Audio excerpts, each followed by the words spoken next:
Greetings! This is Griff Ruby, the Nostalgia Catholic, with yet another Isaac Asimov short story.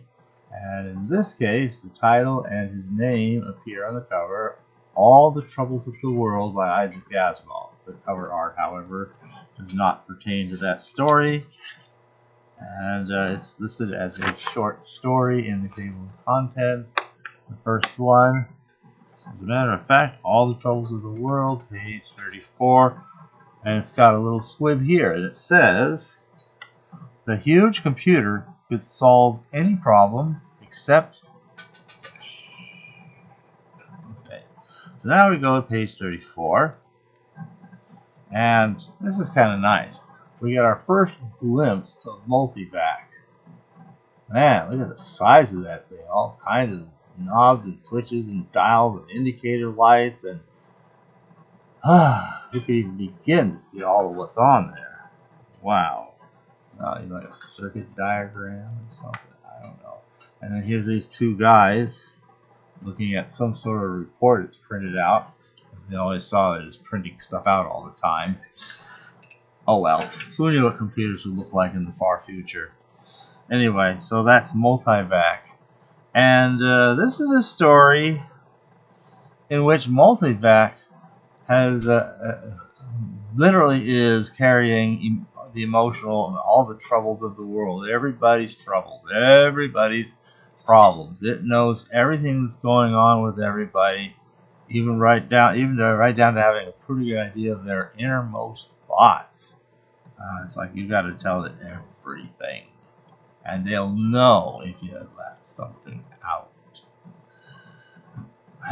Well, at any rate, so this computer knows everything that's going to happen. It can predict a crime before it happens, and a person might get a notice from the police saying, well, there's an example in here.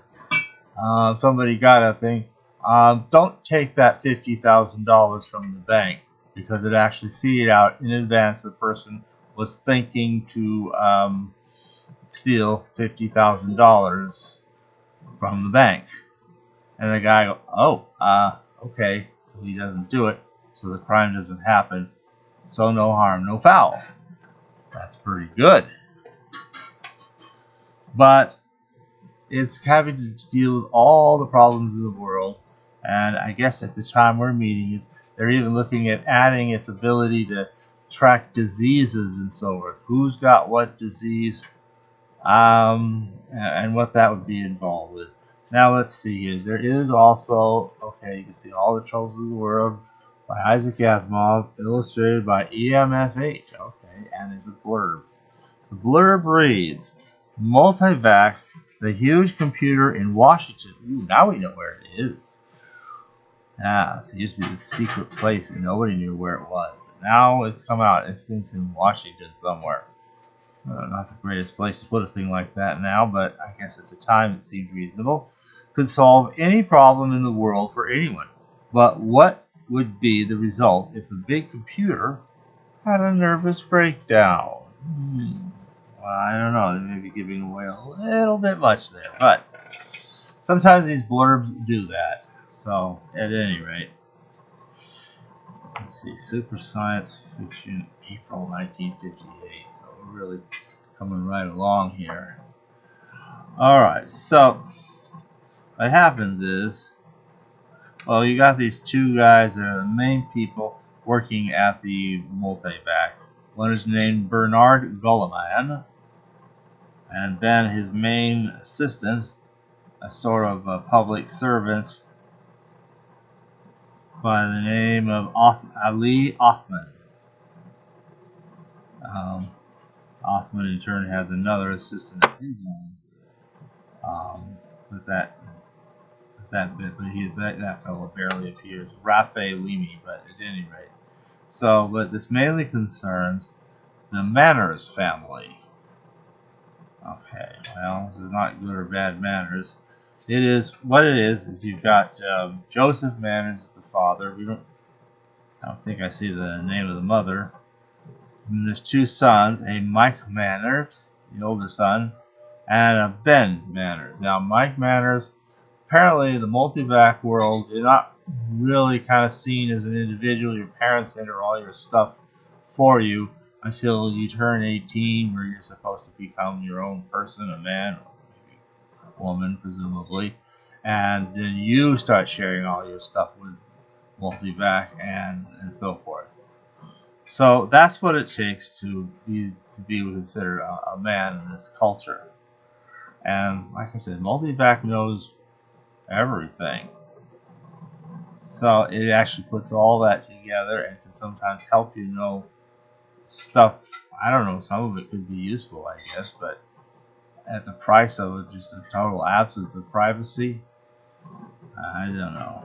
But this is the world that they're portraying, and now it's also become apparently responsible for the economy. So the economy is no longer self-managed or kind of letting the market forces kind of keep things balanced and between supply and demand and all those other things. No, it's multi-vac is going to do all of that, manage all of that, manage the whole world. Apparently, it's okay. So at any rate, Multivac calls for the arrest of Joseph Manners. And Ben's wondering, what's going on? Why are they trying to arrest my dad? And Joseph's all, I don't understand this. I don't have any intentions. Even if I did, they're not supposed to arrest you until you've done something. And presumably, if you're likely to do something, they're supposed to say, hey, you're about to do such and such. Don't do it. And instead it's like, who's under arrest? Huh? So, needless to say, Mike, well, one minor anomalous thing did happen. Mike was turning 18, it's kind of a ceremony, and when he turns 18, or anyone turns 18, it's this big ceremony where they kind of get welcomed to adulthood, where now they start dealing directly themselves personally with Multivac instead of having their parents do all their entries for them. So, but usually it would be the parents that would be invited. For some reason, it was his little brother, Ben, who was invited. Ben was like, wow, that's pretty exciting. So he goes, and he's happy for his brother, da-da-da. But like I said, he comes home, and Joseph Manners, his father, is under house arrest. And finally, they take him totally down to the station under arrest. And he goes out, decides to see if there's something he can do about it. See, they've got these Multivac terminals in lots of places. I don't know very many people have them one in their own office or home or something yet. But you can go to somewhere in town, where certainly every major town and even some smaller ones, and there'd be a connection there. You go to that place, you may have to wait in line to use it, but you go in, you ask a question, Multivac gets back to you, and you got the answer to your question. So he says, what can I do to help my father? That's a perfectly reasonable thing for him to do. And Multivac gives him these very, very detailed instructions. Take this place over to that city, look for this, get off at this stop, look for this door with this sign on it, go through that door down a hallway till you find another door that says this, go in there, tell the man there that you got a message for Mr. Trumbull. All very bizarre, detailed stuff. And Ben's like, I don't know what this has to do with helping my father, but I respect Multivac. So he does all this. And Multivac has guided him into all of this stuff. Well, I'll give one thing away. That's kind of cool. Ben was the real reason, not his father. But since Ben was still being reported by his father, as it were, because he was less than 18, for some reason it mistakenly thought that his father should be arrested. Well, I guess it's one of those accidentally on purpose kind of things. So Ben has gone here, and finally it gets to the point where you're going to find a lever, and when a certain little red light goes on, pull the lever down. And he's there literally at the lever with his hand around and waiting for the little indicator light.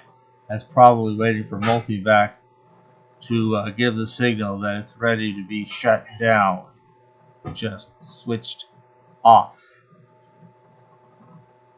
And by this time, they managed to find him. They traced him after about an hour. After he had found his, they figured out that he'd gone to the Multivac station. They went there. They were able to get from the people there what question he asked and what answer he got. From the answer he got, they could figure out where he would have got to. They wired the people in Washington, D.C. who could zip straight over there and catch him just before he pulls the lever. And so the lever doesn't get pulled. But what was this whole thing about? Well, this is the one thing I will give away. The reason it was Ben is that he happened to look like an assistant, like a messenger type person, who is known to and accepted by Mr. Trumbull at the Multivac office. In short, he could just say, I have a message for Mr. Trumbull, and they would assume it was this other character and just let him through without a question. So, I like that. The plot kind of thickens with that one. But what is going on, and basically, why is Multivac going through this whole rigmarole?